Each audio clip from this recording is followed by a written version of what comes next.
merci à toutes vos organisations. Je vous dis merci pour cette belle initiative, celle de nous réunir pour parler de notre pays, pour parler de la Côte d'Ivoire et de l'avenir de notre pays. Je vous félicite pour l'extraordinaire mobilisation de ce matin et pour l'ambiance qui règne ici.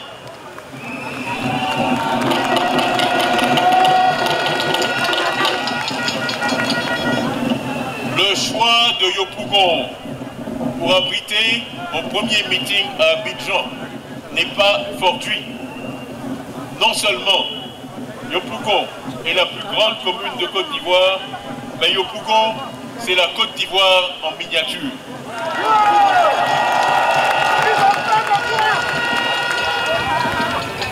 Donc notre rencontre n'est pas seulement ma rencontre avec Yopougon, c'est ma rencontre avec la Côte d'Ivoire tout entière, et aucun lieu ne symbolise mieux notre pays dans toute sa diversité que Yopougon. Chaque Ivoirien a des parents à Yopougon. J'étais moi-même ici récemment pour offrir un Noël aux enfants des déguerpis qui étaient nécessiteux et dans le malheur. Yopougon est donc le baromètre de nos joies, mais aussi de nos peines et le baromètre de nos aspirations. Permettez-moi enfin de remercier et de féliciter le comité d'organisation qui a organisé ce rassemblement avec détermination et efficacité.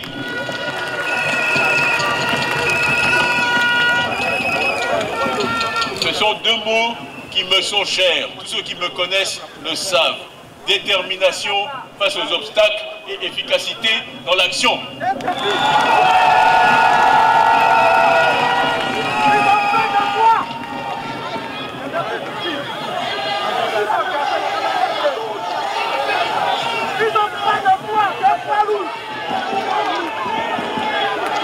Détermination face aux obstacles et efficacité dans l'action.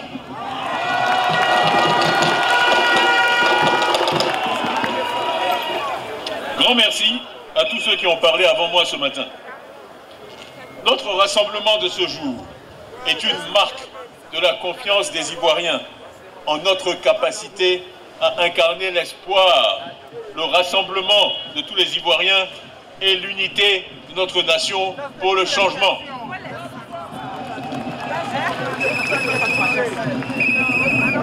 L'unité, l'union est le premier mot de la devise que le président Félix Houphouët-Boigny, paix à son âme, a donnée à notre pays. Union, discipline, travail.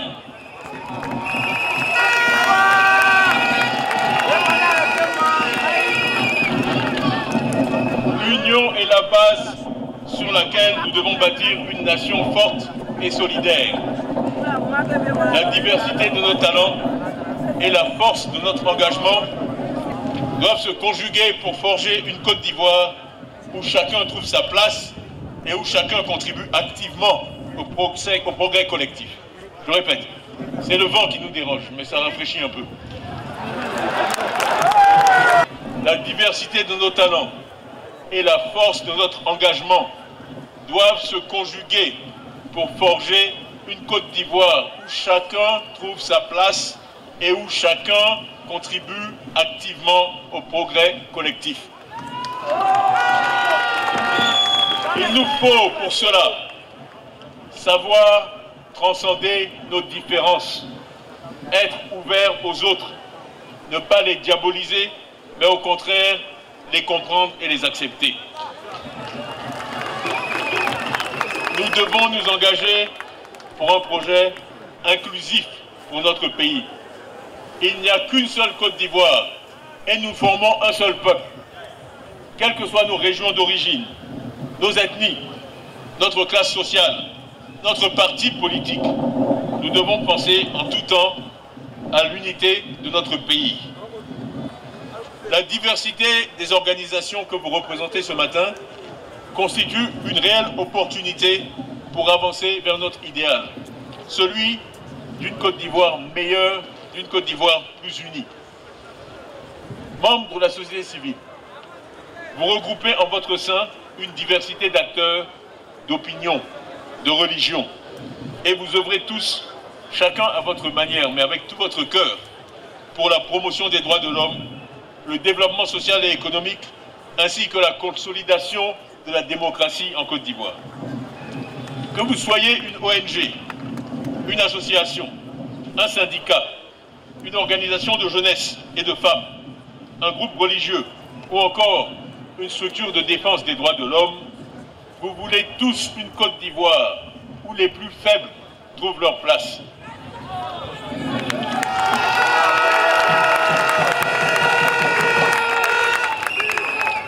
Où les plus faibles trouvent leur place, où les plus faibles sont respectés. Une Côte d'Ivoire où les libertés s'expriment, une Côte d'Ivoire apaisée et où règne la justice et l'équité. Si j'ai tenu à ce que nos frères et sœurs qui souffrent d'un handicap et que je salue à nouveau, que je vous demande de saluer, s'expriment aujourd'hui, malgré le temps qui nous manque, c'est pour leur témoigner ce respect dont nous parlons. Le respect ne doit pas être que dans les paroles, il doit se manifester dans les actes.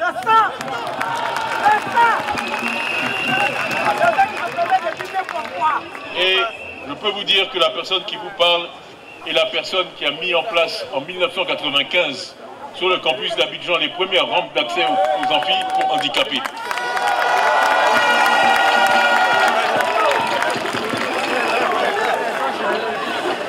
Et ils le savent, j'ai dans mon bureau le diplôme qu'ils m'ont décerné à cette occasion. Non, je n'en parle pas parce que nous sommes proche d'une élection présidentielle. C'est une valeur qui m'a toujours accompagné. Donc je les salue. Donc, mesdames et messieurs, on parle parfois de la société civile comme si c'était une entité à part. Ce n'est pas correct. En fait, la société civile, pour moi, c'est la nation tout entière. Et la nation tout entière est la société civile.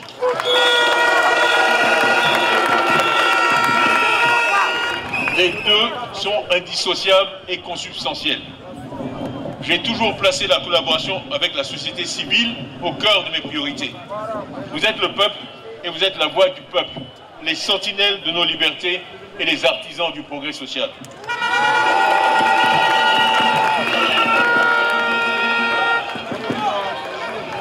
Dès que nous assumerons les charges du pouvoir, nous travaillerons ensemble à lever les obstacles qui entravent votre développement en tant que société civile. Notamment le fait qu'à cause du manque de financement, vous soyez parfois dépendants de financement extérieur ou pire, de pression politique. Les défis majeurs qui nous attendent, l'accès à l'éducation et à la santé pour tous, la lutte contre la pauvreté, la lutte contre le chômage des jeunes,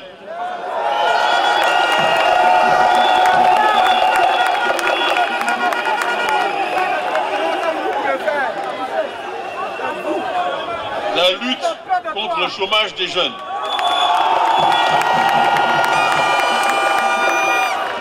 la préservation de notre environnement, le renforcement de la cohésion sociale et l'amélioration de la condition des femmes.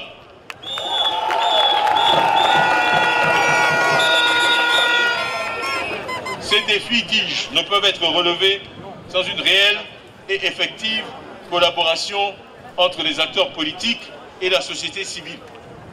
Nous voulons donc, pour une Côte d'Ivoire forte, une société civile forte, indépendante et respectée, qui est pleinement associée aux décisions politiques et aux grandes réformes nationales. Vous savez qu'en Angleterre, j'ai eu l'honneur de diriger Prudential, qui est le premier groupe d'assurance britannique, mais surtout de retraite. Et j'ai pu observer dans la démocratie britannique, qui pour moi est la plus accomplie au monde, à quel point aucune loi ne pouvait être conçue, pensée ou préparée sans une consultation systématique avec la société civile. C'est pour ça qu'en Angleterre, les lois sont respectées. Elles sont élaborées après un long processus de consultation qui dure des années. Donc personne n'est jamais surpris par une loi, puisqu'on sait qu'elle arrive. On en a parlé pendant 2 ou 3 ans. On a contribué à différentes étapes, ce qui fait que le jour où elle est adoptée, elle est automatiquement appliquée. C'est ça la démocratie. Le projet que porte notre parti, le PDCI-RDA, fait de l'équité, la justice sociale, le seul moteur de la croissance durable, et fait du capital humain, l'homme, la personne humaine, la première des priorités. Oui, mes chères sœurs, mes chers frères, une autre Côte d'Ivoire est possible.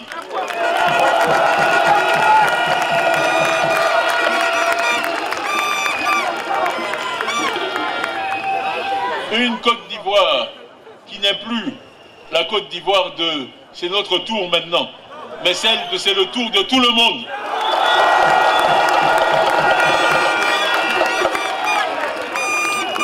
D'où que vous soyez, quel que soit votre milieu scolaire ou d'origine, nous voulons offrir à tous une égalité de chance. Une Côte d'Ivoire où l'éducation et la santé ont la priorité, pas seulement dans les paroles, mais dans les actes. Notre projet, c'est ce changement-là, un changement qui profite enfin à tous les Ivoiriens. Frères et sœurs, il faut que ça change.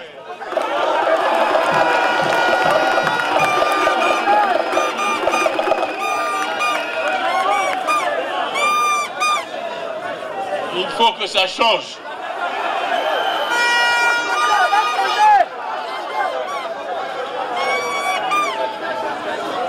Chers amis des associations et mouvements tiamistes, vous avez fait le bon choix en décidant d'apporter votre soutien à ma modeste personne.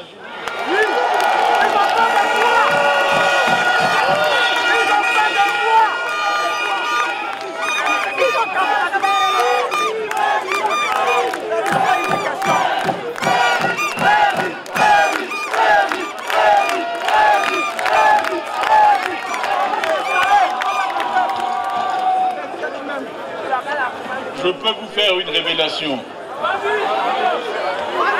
Ce mouvement a commencé quand une poignée de personnes, il n'est pas plus que 4 ou 5, ils se reconnaîtront. La plupart sont derrière moi aujourd'hui. Sont venus me voir en Suisse, à Zurich, et m'ont demandé de revenir en Côte d'Ivoire. Et je leur ai dit que pour ma part, j'ai toujours été prêt à revenir en Côte d'Ivoire. Mais que pour que je puisse revenir et réussir, il fallait que les Ivoiriens soient prêts pour moi.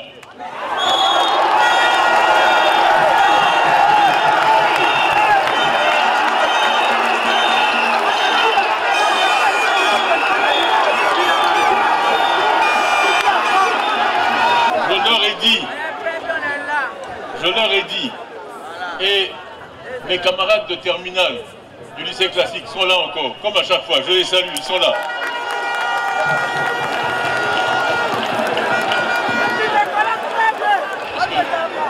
Quoi qu'on dise sur l'ivoirité des uns et des autres, moi j'ai fait ma terminale ici à Abidjan.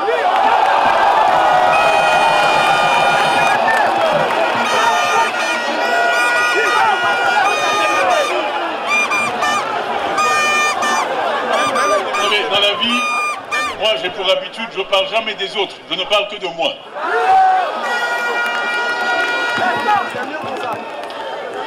Non, ceux qui étaient à l'école avec moi me connaissent. Thiam, il a toujours été pour le travail, pour la rigueur, pour la discipline, pour la transparence.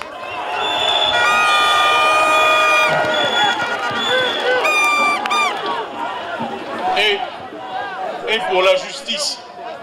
Quand Dieu a fait que j'avais plus de moyens que certains, j'avais un livre de maths ou de sciences qu'ils n'avaient pas, je le partageais avec eux, ils sont là, ils peuvent en témoigner.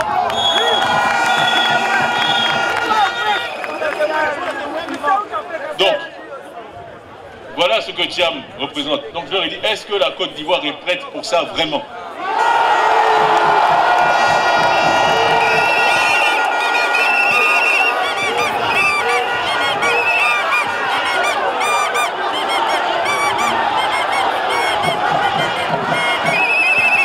On vous le rappelle souvent, je suis parti chassé par un coup d'État. Je suis resté 23 ans effectivement à l'étranger. Comme j'ai dit à certains, j'ai toujours eu le prix du billet Paris-Abidjan. Mais j'attendais le moment où mon peuple et moi pourrions communier pour changer ce pays.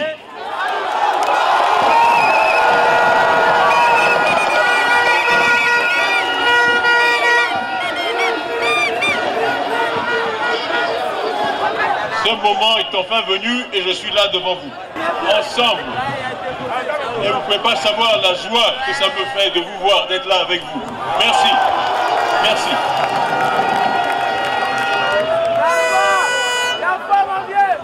Ensemble, dans quelques mois, nous lancerons des réformes audacieuses qui profiteront à tous les Ivoiriens. Mais pour que cela se réalise, il nous faut d'abord travailler pour une élection transparente et crédible. Il faut que cette fois, les résultats annoncés reflètent réellement le vote des Ivoiriennes et des Ivoiriens tel qu'exprimé dans le secret de l'isoloir.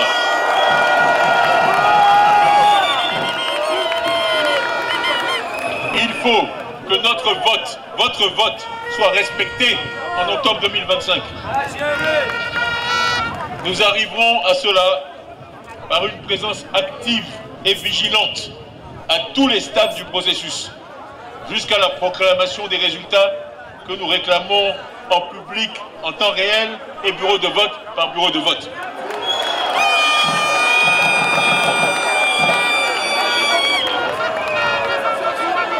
Si le match est transparent et si l'arbitre ne marque pas des buts, on va gagner.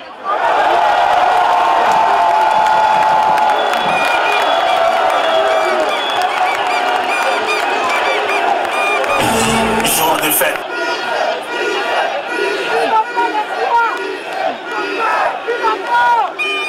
Si le match se déroule normalement et si l'arbitre ne marque pas des buts, on va gagner.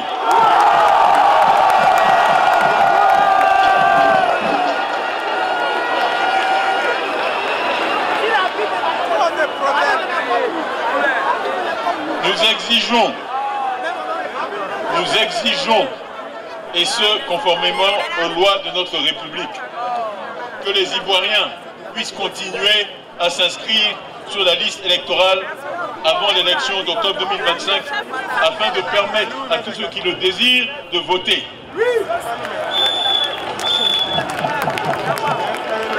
Je vais rentrer dans quelques détails techniques, mais c'est important. Vous savez, je fais ça de temps en temps. Cette opération peut se faire en février-mars. Le fait que les partis politiques aient demandé, après 2020, que les parrainages se fassent sur la base de la liste définitive n'est pas un obstacle. Tous les partis, au premier rang desquels le PDCI, sont prêts à travailler pour les parrainages sur la base d'une liste provisoire, ce qui permettra de tenir le calendrier. L'excuse des parrainages avancée par la CEI ne résiste pas à l'analyse, car selon nos informations, la différence entre la liste définitive et la liste provisoire est inférieure à 1%.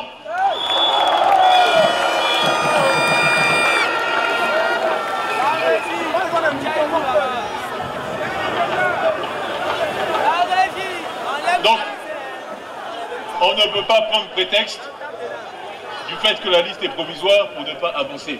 C'est une différence qui est mineure et qui est inférieure à 1% selon mes sources. Alors on nous dit, ok, vous pouvez vous enregistrer, mais après l'élection, où est-ce qu'on a vu ça?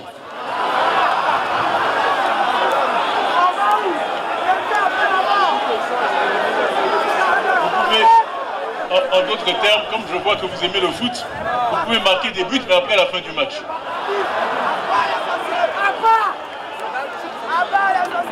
On veut marquer des buts pendant le match, pas après le match.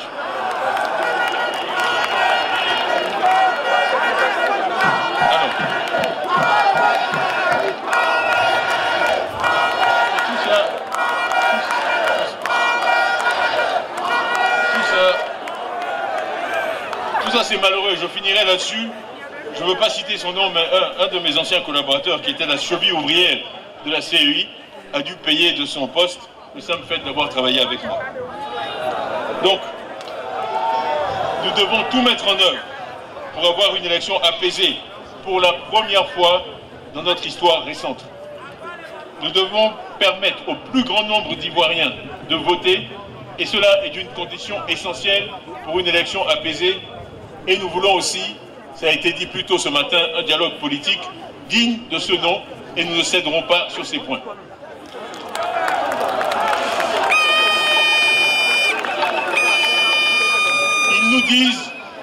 ont tellement bien gouverné qu'ils sont sûrs de gagner.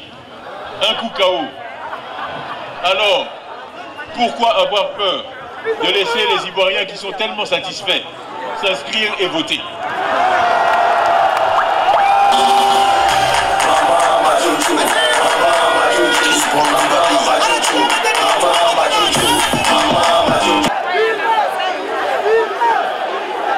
Je dis, ils disent qu'ils ont tellement bien gouverné qu'ils sont sûrs de gagner. Alors, pourquoi avoir peur de laisser les Ivoiriens qui sont si satisfaits s'inscrire et voter?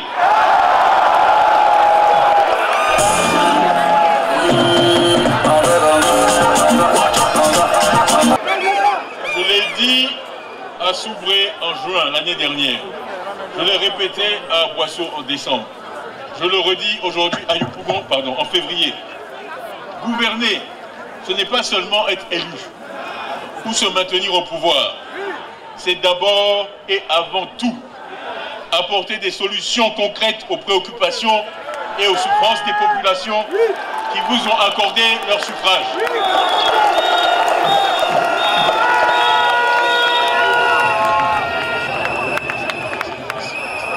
C'est véritablement se mettre à leur service. Et depuis quelques années, le quotidien des Ivoiriens est plus que difficile. Ils doivent faire face à des défis majeurs et ont de sérieuses difficultés pour prendre soin de leur famille. Ce n'est pas acceptable, ce n'est plus acceptable, cela doit absolument changer.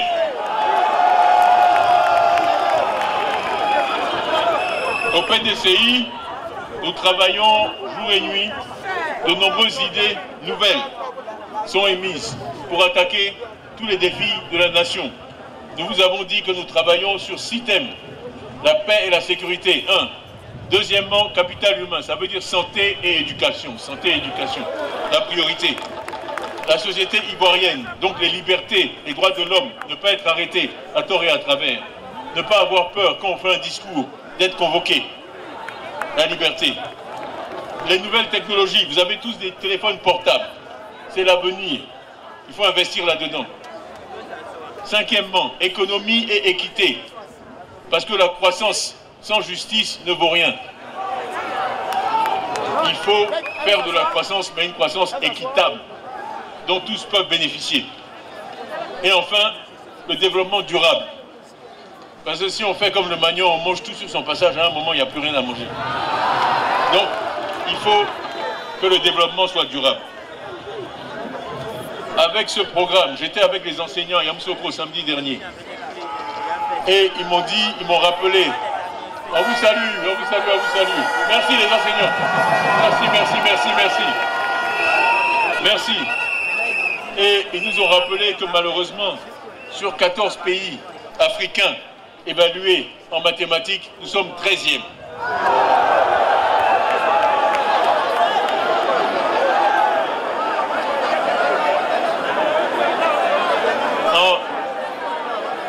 En français simple, c'est avant-dernier.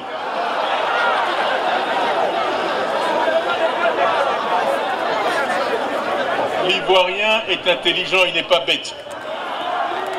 Ça, je vous promets qu'on ne sera plus avant-dernier quand je serai élu.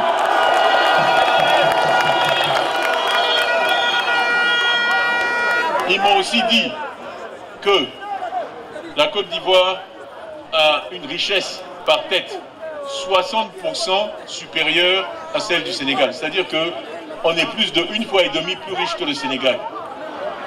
Et nos enseignants en Côte d'Ivoire sont moins bien payés que les enseignants au Sénégal.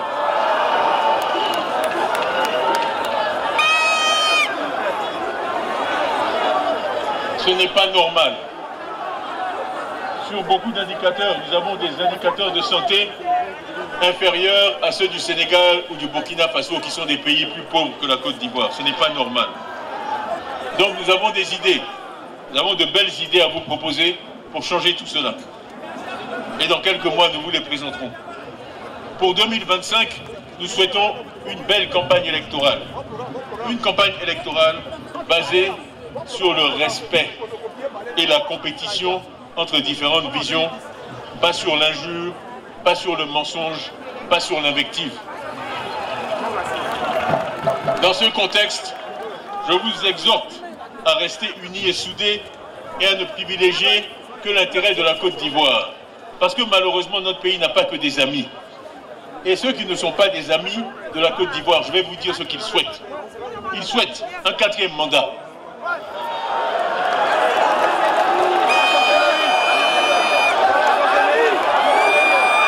Un 4e mandat, ils souhaitent une élection qui se passe mal. Avec un président dont, je l'espère, ce serait le dernier mandat, qui n'est pas candidat en 2030, et qui aura été élu dans des circonstances contestables. Et ils pourront alors donner libre cours à toute leur manœuvre de déstabilisation du pays.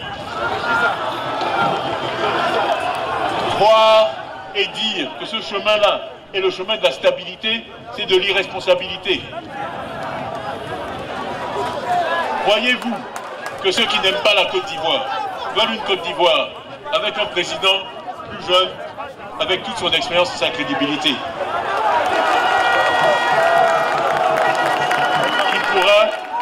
qui pourra, je le dis haut et fort, bénéficier des conseils de son aîné, qui aura été bien élu par une large coalition de tous les Ivoiriens et qui s'attachera enfin à redresser la santé et l'éducation.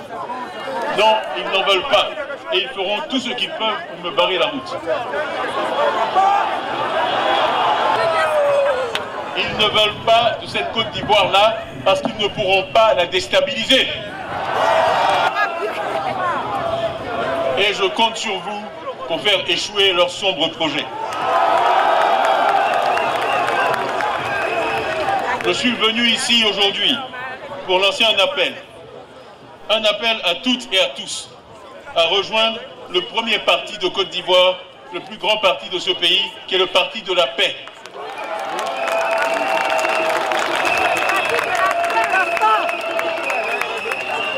Le président Houphouët-Boigny a dit qu'il était allé à l'école, la seule école qui ne délivre pas de diplôme, l'école de la vie. Moi, je vous invite à rejoindre le seul parti qui ne donne pas de carte de militant, car ce parti-là, on le rejoint, on en devient membre dans son cœur.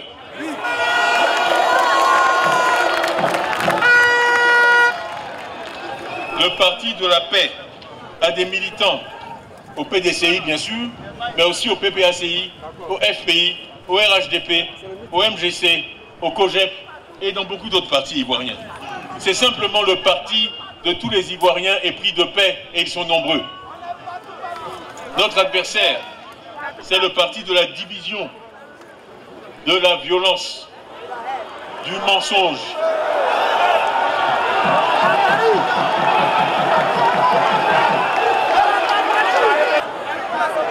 Notre adversaire, c'est le parti de la division, j'ai dit, de la violence, du mensonge, du sectarisme, du tribalisme et des basses manœuvres. Nous sommes tous ici ce matin des militants de ce parti dont j'aspire à être le président du parti de la paix. Est-ce que tous ici, vous êtes membres du parti de la paix?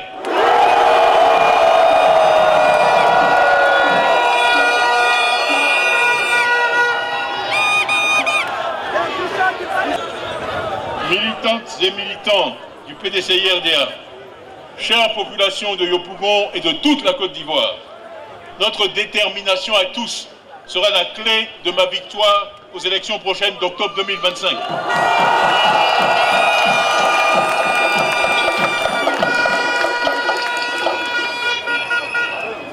Cette victoire sera la victoire de tous, la victoire de la Côte d'Ivoire. Tous, main dans la main, nous redonnerons espoir à tous les Ivoiriens qui ont soif de changement et de progrès, qui ont soif de liberté et d'équité.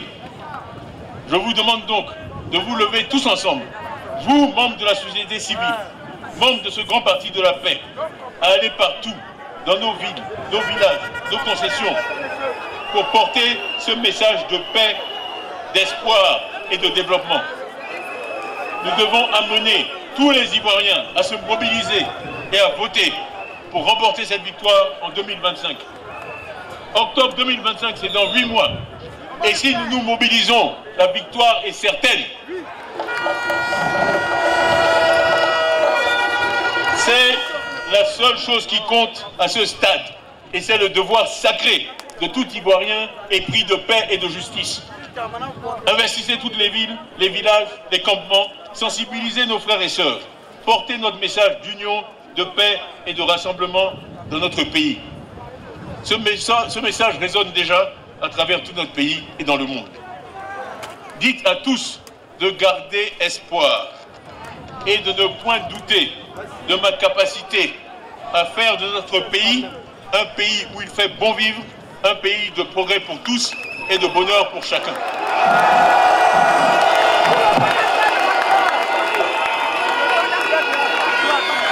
Nous ne nous reposerons pas jusqu'au soir du 25 octobre 2025.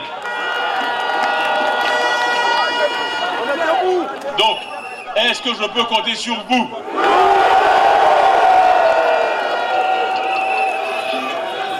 Est-ce que je peux compter sur Yopougon? Tous ensemble, mettons-nous en ordre de bataille pour la victoire en 2025. Vive Yopougon, vive la Côte d'Ivoire, vive le PDCI et vive 2025. Je vous remercie.